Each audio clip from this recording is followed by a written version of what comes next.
este video veremos las representaciones de género en las artes japonesas, por lo cual pasaremos por artes de distintas índoles como artes visuales, artes escénicas, literarias y demás, para de alguna forma también demostrar que el género es algo performativo y en las artes esto se ve como una performancia doble. Pues por un lado se debe cumplir con las normas sociales de la nación o se realiza desde la resistencia y por el otro cumple con una acción performativa desde la estética y la semiótica. Entonces veremos continuidades y rupturas dentro de las artes de cómo se presentan a las mujeres y a los hombres y también lo andrógeno, y de alguna forma veremos desde una perspectiva diacrónica esas transformaciones que se han dado en los distintos periodos del Japón. El manga es la denominación japonesa para el cómic, aunque en el extranjero se utiliza para referirse a las historias de origen japonés. Viene de los kanji man, que significa informal, y ga, que significa dibujo. Se traduce literalmente como dibujo informal o garabatos. Los primeros dibujos tratados como manga son los shoujugi-ga, caricaturas de animales traducidos, del siglo XIII, atribuidos a un sacerdote budista llamado Toba, aunque se sabe que estos dibujos no fueron creados para ser populares y quedaron totalmente en el olvido. Luego tenemos el Hokusai manga, creado en el siglo XIII, que fue una recolección de dibujos del artista Hokusai, muy relevante en el ukiyo-e y del cual se hablará más adelante. Finalmente, ya en 1915 y 23, se populariza el manga, gracias al género Kodomo manga o manga para niños, influenciado por los británicos y los estadounidenses. Después de 1945, el manga se vuelve una forma de escape para los japoneses debido al desastre que dejó la Segunda Guerra Mundial y posterior ocupación estadounidense. Esta nueva era del manga fue marcada por el creativo Osamu Tezuka, influenciado por el éxito de Disney. Es creador de Astro Boy de 1952, La Princesa Caballero de 1953 y otras. Se destacan sus personajes adorables, de ojos grandes, que serían luego la norma en el manga, y temáticas profundas, como por ejemplo en La Princesa Caballero del género shoujo o para chicas jóvenes, que trataban problemas serios como la corrupción, rol de la mujer en la sociedad y optimismo en los momentos más oscuros. Otra autora reconocida de esta época fue Mashiko Hasewa, creadora del manga Sasae-san de 1946, también del género shoujo, y que criticaba el rol de la mujer en la sociedad y los conflictos entre lo moderno y la tradición. Existen muchos otros géneros del manga, pero entre los más controversiales en cuanto a temática encontramos el yaoi, especializado en relaciones de hombre a hombre y que está focalizado hacia el público femenino. Normalmente los personajes son sensibles, atractivos, siempre luchan por ocultar su identidad sexual, guiando así la comedia o el drama, pero normalmente explotando el carácter sexual.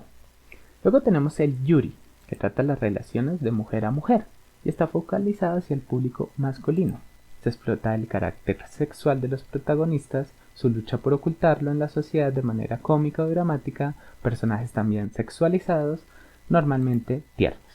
Estos géneros, aunque representan una minoría en Japón, realmente tratan un tema tabú, pero no buscan la crítica de representación no binaria de género en Japón, que es un tema complicado, sino que explota fetiches idealizados masculinos o femeninos y se crean mayoritariamente para vender. Finalmente tenemos el género ecchi, que aunque no se especializa en lo sexual, trata las relaciones mujer a hombre de una manera muy sugestiva. Sus historias se centran en la comedia romántica, se puede evidenciar cómo se espera que sea una relación heterosexual en Japón, siendo que la mujer casi siempre es pasiva y tierna, buena futura madre, y el hombre fuerte dedicado a su causa, siendo un buen futuro esposo. Bueno, entonces el anime está subdividido en varios géneros dependiendo a el tipo de personas a la que le quieren llegar. Algunos de estos géneros son, por ejemplo, Komodo, que va dirigido a niños pequeños. Está Shoujo, que va dirigido a mujeres adolescentes. Y está Shounen, que va dirigido a hombres adolescentes. Esto muestra cómo se refuerzan unos roles de género normativos y unas construcciones sociales alrededor de géneros, dado que muestran una historia que creen que les va a gustar justo a las personas a las que va dirigido estos géneros. Por ejemplo, en shoujo, que es para mujeres, Se muestran más que todo historias de romance, historias de alguna relación interpersonal, mientras que en shounen, que es para niños adolescentes, se muestra más que todo estas historias de acción, de aventura y de pelea. También se ve que en varios animes, como la mujer está altamente sexualizada y erotizada. Vemos que las mujeres en estas series son muy voluptuosas, muy sexys y, y ya.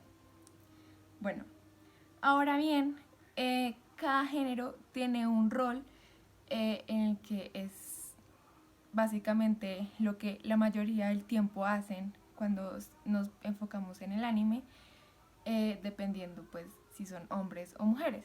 Los hombres tienden a representar los personajes fuertes, los héroes, tienden a representar son los personajes principales, son los personajes que tienen voluntad fuerte, son los personajes que tienden a tomar las decisiones, aunque generalmente se muestra que los hombres tienden a ser como más menos inteligentes que las mujeres y como más salidos de las situaciones en las que se encuentran que las mujeres.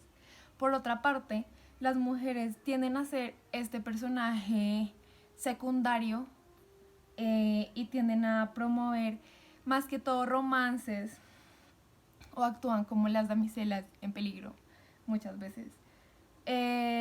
Aunque poseen como una atracción o una devoción fuerte ante los hombres y a menudo carecen de voluntad para confrontarlos.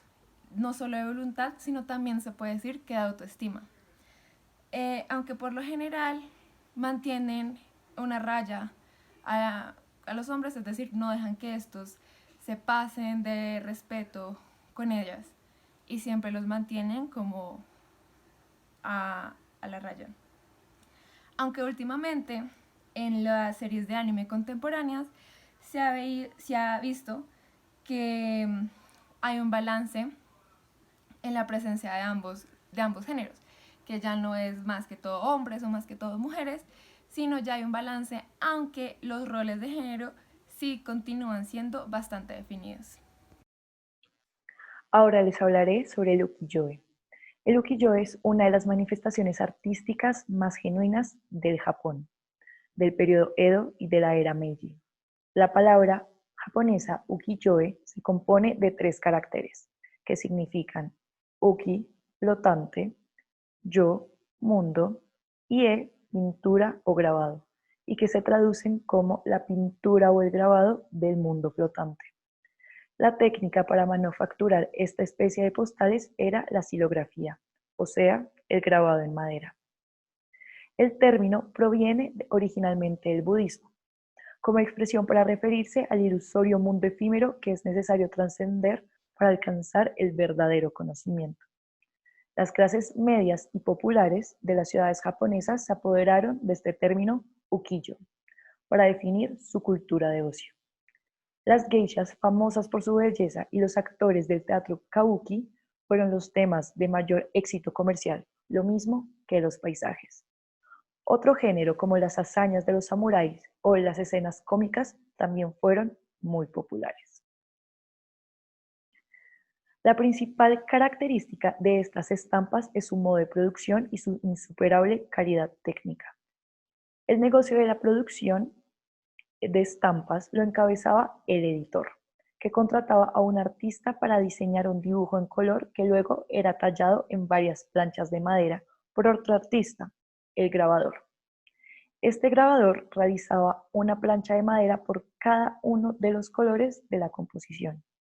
Con estas diferentes tablas, el estampador manualmente realizaba la impresión, que después se comercializaba. El ukiyo-e era asequible a todo el mundo, dado que podía ser producido de forma masiva. Por lo general eran adquiridos por personas sin suficiente nivel económico como para poder comprarse una pintura original. Al principio, los grabados ukiyo-e se recogían escenas de blanco y negro de la vida de las ciudades, pero su demanda popular diversificó los temas incluida la crítica social. Introdujo la policromía.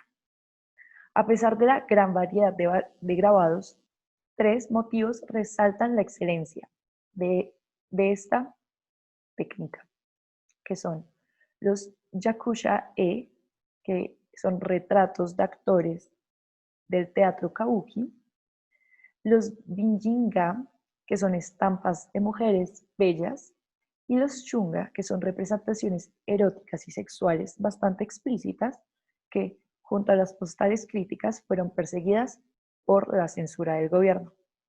Ya sabrán por qué. Hoy el ukiyo-e es considerado una de las artes más influyentes de Japón en el mundo, y sus artistas más destacados son Hokusai, Hiroshige y Utumaro.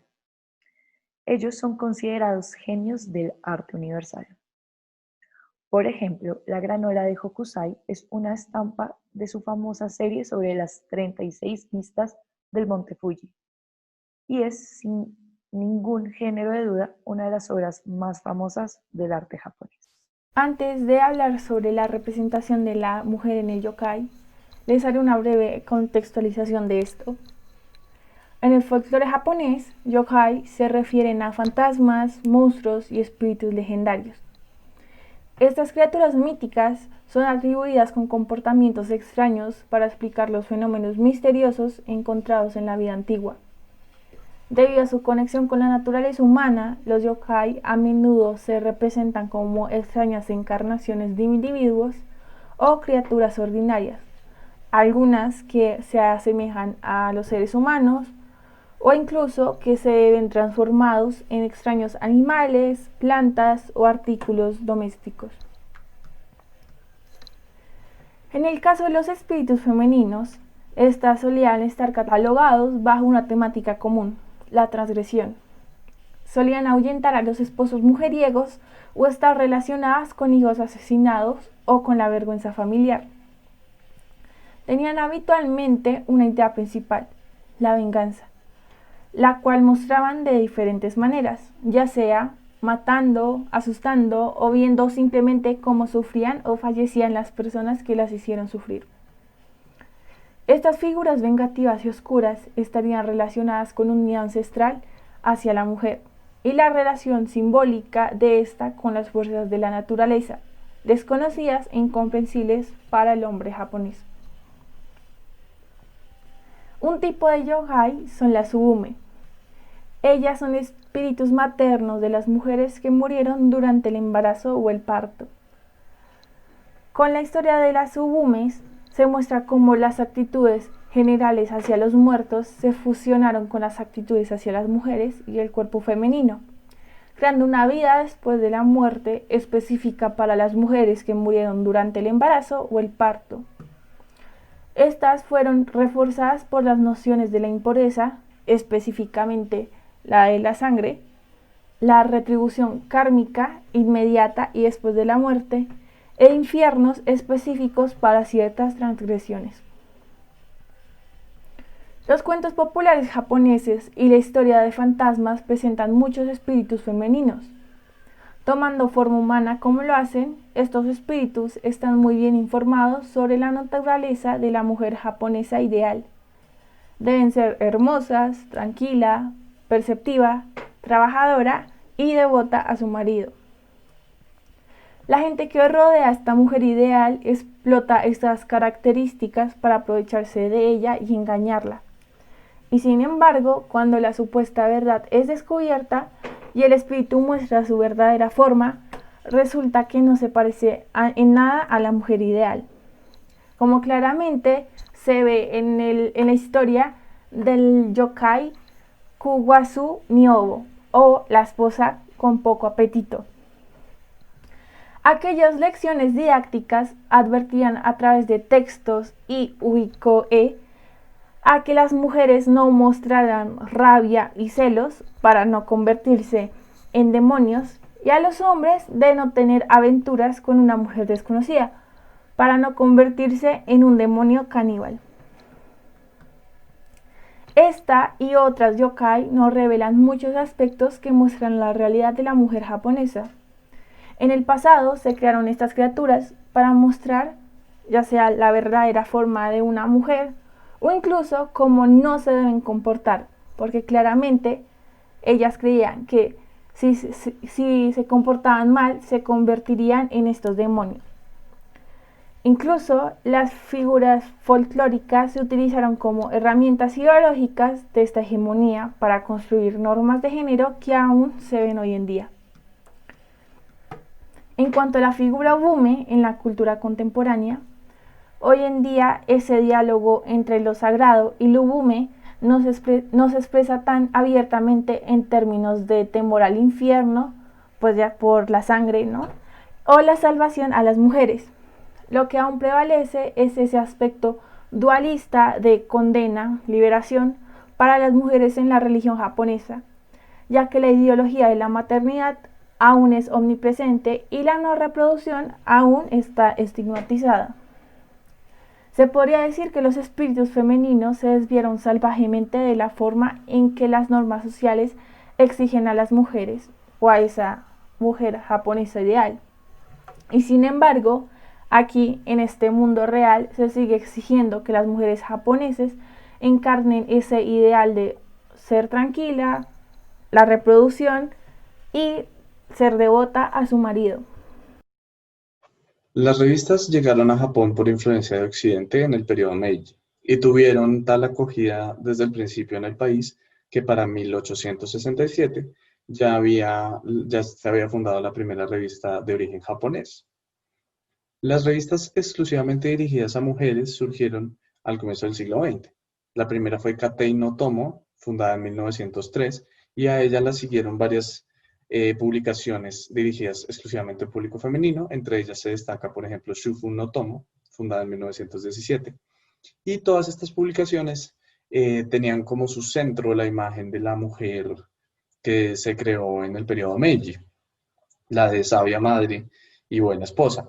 Entonces eran revistas más que nada dirigidas a labores domésticas, sobre cocina, sobre moda, sobre cuidado doméstico en general. Y para 1940, para hacerse una idea, en Japón había 3.000 revistas aproximadamente, lo que quiere decir que las revistas tenían gran influencia en la población japonesa en general. Ya después de la Segunda Guerra Mundial, se fundaron revistas un tanto distintas. Por ejemplo, se puede hablar de Aera, que se autodenomina la revista Times de Japón, y revistas en general que no estaban dirigidas exclusivamente a un público femenino, pero que sí tenían, por ejemplo, secciones de mujeres y para mujeres. Así que, anterior a la Segunda Guerra Mundial y en los años más cercanos al final de la Segunda Guerra Mundial, las revistas japonesas se enfocaban en una imagen de la mujer que replicaba el modelo de sabia madre y buena esposa, y se dedicaban a hablar más que nada de cuidado doméstico, de consejos para la madre ama de casa y sobre todo esposas jóvenes. Y sin embargo, a finales del siglo XX se empieza a ver un leve cambio, ya que hay un cierto alejamiento de la tradición. El modelo de sabia madre y buena esposa empieza a ser más raro en las revistas japonesas y empieza a verse reflejadas en las revistas unas mujeres que están entrando en el campo laboral, que están volviéndose más independientes, que están buscando ámbitos distintos al doméstico cada vez más. Así que las revistas dejan de mostrar de alguna manera, en muchos casos, a las mujeres en papel, pues dejan de hablar de ellas de un modo tan sexista como antes, empiezan a estar en condiciones más o menos iguales a los hombres, sobre todo en anuncios publicitarios en revistas, empieza a haber un vocabulario más positivo sobre las mujeres y más de empoderamiento, dirían algunos estudios de finales del siglo XX y comienzos del siglo XXI. Sin embargo, las revistas japonesas, al hablar de mujeres, hoy en día igual mantienen cierta distinción, obviamente, entre hombres y mujeres, que se ve más que nada en artículos dirigidos al cuidado de la belleza, y al cuidado doméstico, temas que siguen siendo fuertes en los artículos en los que se habla de mujeres o artículos dirigidos a mujeres en las revistas de Japón contemporáneas. Otra representación de género en las artes japonesas se puede ver evidenciada en el kabuki, el cual significa cantar, bailar y habilidad. Es uno de los 4 tipos de teatro clásico japonés. El kabuki se desarrolló durante el periodo Edo y su origen se remonta a los bailes que se dice que una mujer llamada Izumo no Okuni realizaba en el río Kamo en Kioto. Se dice que Okuni fue una sacerdotisa que tenía grandes dotes para la actuación y para la danza, y sus bailes allanaron el camino para otras intérpretes femeninas. En sus inicios, el teatro kabuki se destaca por sus bailes vivaces y por la participación tanto de hombres como mujeres. Estos representaban una expresión histriónica y cómica de la situación actual, pues del periodo Edo a través del drama. No obstante, en 1629 se le prohibió a las mujeres participar en este tipo de obras, ya que el gobierno consideraba que este teatro promovía la prostitución femenina de las actrices de kabuki. Debido a esto, se empieza a popularizar el wakushi kabuki, es decir, la actuación de jóvenes, pero pues de jóvenes hombres. Sin embargo, estos también hacían énfasis en la belleza y en la sensualidad, y muchas veces fueron asociados con la homosexualidad. Por lo tanto, también se termina prohibiendo la participación de estos en 1651. Las anteriores decisiones fueron fundamentales y fueron un efecto pernicioso sobre la moral pública que causan las actividades de la prostitución de los jóvenes actores. Consecuentemente, los únicos actores que pues tenían permitido actuar fueron los hombres mayores, los cuales debían cortarse el pelo, evitar las danzas sensuales y seguir las convenciones realistas del teatro Kyogen. A partir de eso nace el onagata. Los onagata son actores los cuales interpretan los roles femeninos en las obras. Los onagata lograron representar con gran sutileza los personajes femeninos, y esto se convirtió en un arte que pues hoy forma parte de la identidad del kabuki. Por otro lado, las obras del kabuki empezaron a clasificarse según su temática en diferentes categorías. Entonces, primero tenemos el jidaimono, que son obras más cercanas al mito que a las historias, y estos hechos suelen complementarse con elementos fantásticos y legendarios que se inspiran en los poemas épicos clásicos o textos históricos. En segundo lugar tenemos el shiwamono, eran obras más realistas que históricas y trataban más de hechos cotidianos como suicidios o escándalos que pasaran recientemente. Y tercero tenemos el shagoto. Estas son obras enfocadas en el baile y han centrado su atención en mostrar el talento de los onagata más destacados. Por último, se identifican 3 figuras teatrales principales. Como se mencionó anteriormente, tenemos a los onagata, los cuales pues representan los papeles femeninos de las diferentes obras. Los onagata en un principio produjeron una feminidad forzada en las actuaciones, sin embargo, pues con el pasar del tiempo, eso se fue perfeccionando tras consagrar su vida a la estilización de las posturas del manejo de la voz y de sus cuerpos. Consecuentemente, los onagata reinterpretaron la feminidad desde sus perspectivas y elaboraron una nueva noción sobre su propio género. Asimismo, crearon algo que no correspondía ni a lo femenino ni a lo masculino que estaba establecido en Japón. También se pueden presentar los tachiyaku, quienes interpretan el rol masculino en las obras. Estos pueden tener diversos papeles, entre samuráis, ancianos, entre otros. Y por último está el rol del koyaku, quienes interpretan los papeles infantiles en las obras. Generalmente estos son hijos de actores. Cabe resaltar que hoy en día las mujeres siguen sin poder participar en estas obras. Sin embargo, la única ocasión en la que podemos evidenciar a una mujer en este teatro es cuando se necesitan roles infantiles, es decir, roles koyaku. Para continuar con las artes escénicas, hablaremos de Takaratsuka Revue, una compañía establecida en 1913 por Ichizo Kobayashi, compuesta completamente por mujeres quienes interpretan tanto roles masculinos como femeninos. Esta compañía pasó por transformaciones, pues a sus inicios se vendió como un entretenimiento sano para la familia, teniendo en cuenta los ideales y los valores de la sociedad japonesa, pero pues en 1930 tuvo una transformación a un estilo más moderno y erótico. Algo también importante de este teatro es que pues marcó parte del regreso de las mujeres a escenarios públicos de gran tamaño después de la prohibición de 1629 en el shogunato de Tokugawa, y que de alguna forma eso también ayudó al debate sobre las mujeres dentro de las artes, pues muchas personas lo seguían relacionando con temas de prostitución y cosas inmorales, por lo cual también el mismo Kobayashi pues vendió su academia como una forma de evitar que las jóvenes estuvieran lejos de esos comportamientos inmorales que la sociedad temía a la hora de que se incluyeran otra vez en el escenario público. Pero lo más importante es ver cómo en este teatro se refuerzan las diferencias comportamentales prescritas socialmente y se siguen los estereotipos de género convencionales a través de lo que son las musume-yaku, quienes interpretan a mujeres, y las otoko-yaku, quienes interpretan a los hombres, las cuales también tienen una posición primordial, pues porque son las que tienen el dominio de lo performativo masculino, y estas dos personajes de alguna forma también reproducen estas ideologías dominantes sobre la masculinidad y pues el hombre dentro de la sociedad. El género de alguna forma se representa desde características físicas y personalidades exageradas, que juega con esos estereotipos del hombre alto, dominante, y la mujer un poco más delicada, débil, madre. Y pues digamos que el maquillaje también marca un poquito esto, cambiando del oshiroi típico de la cara blanca a maquillajes más naturales que remarcaran las características físicas como las mandíbulas cuadradas de los hombres y demás, para que se hicieran más claras las diferencias de género. Eso también fue apoyado por el kata, que es una forma de aprendizaje de tecnologías de género como las posturas, los códigos, los signos, los gestos y las coreografías de cada uno de estos, y de alguna forma las mujeres, para poder cumplir con estos deberes performáticos de género, se obligaban a fumar para tener voces más gruesas o cortarse el pelo para poder interpretar mejor los papeles. Esto también se relaciona con lo que algunas personas dicen que se llama kisate iru, que es una forma de amplificar, de volver más excesivo todas estas cualidades de género para que sean más claras estas dicotomías de lo masculino y lo femenino. Esto nos lleva a pensar en que la cultura, pues lo que muchos en la literatura se ha llamado como el exceso en la cultura popular japonesa, que de alguna forma es característica de la misma, pues son conceptos que están relacionados con discursos de sexualidad y de nacionalismo en Japón. De alguna forma, estos excesos se han convertido como una forma de escape de las normas ideológicas de control y se han convertido en una parodia y resistencia y evasión de estas alternativas y de estas convenciones del status quo. De esa forma, el vestirse con cosas características de otro género se convierte en una práctica que ejemplifica este exceso tanto en el Takaratsuku Review como en la cultura popular.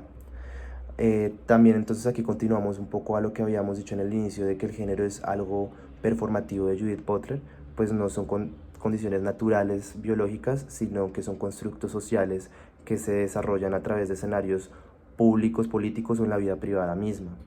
También a eso nos lleva a la idea del andrógeno, pues muchas personas relacionaban a las otokoyaku con rasgos andrógenos por estas modificaciones que se hacían hay veces para poder interpretar sus papeles, pero pues tenemos que ver que esto andrógeno es más una política superficial del cuerpo, es una transformación del cuerpo para poder cumplir con estos roles.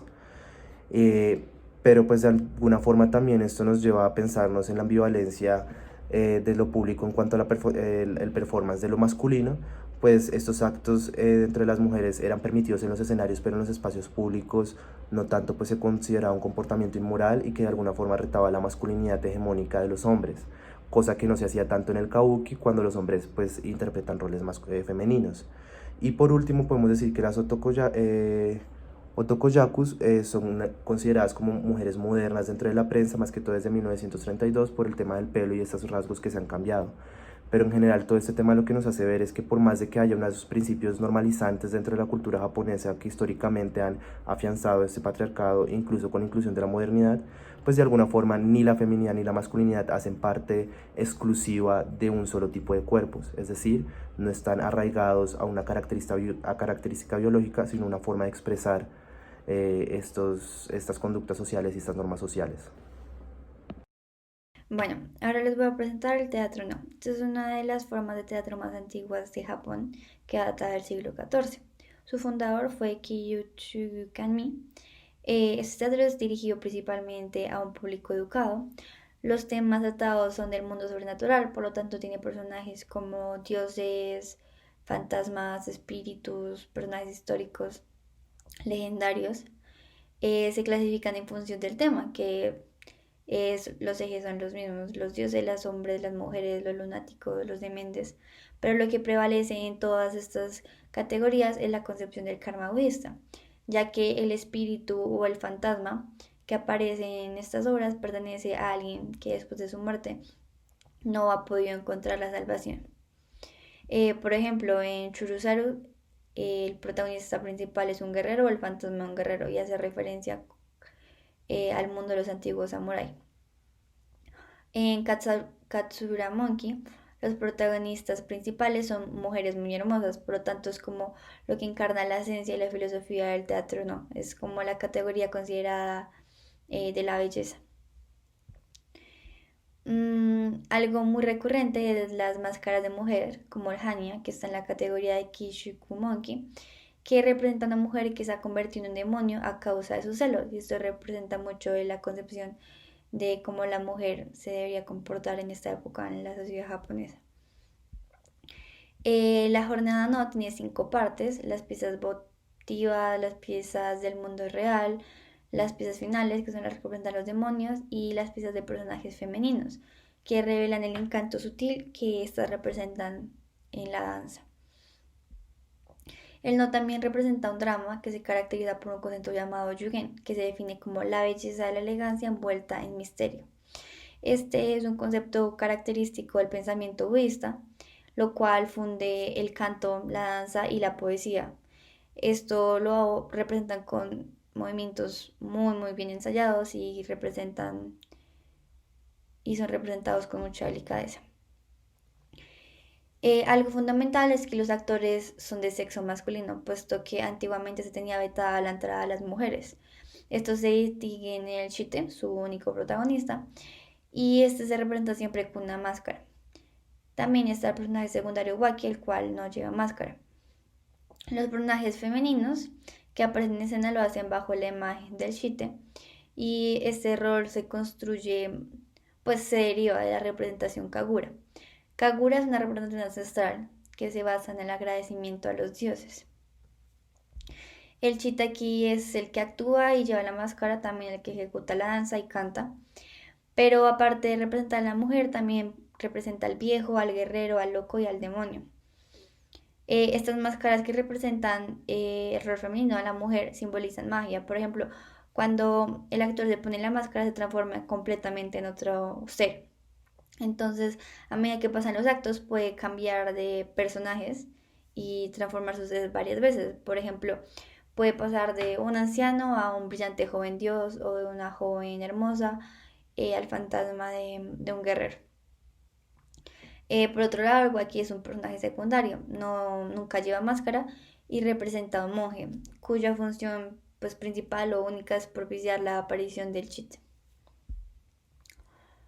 La belleza es un fenómeno asociado a la mujer y se da de modo en la construcción de los roles femeninos.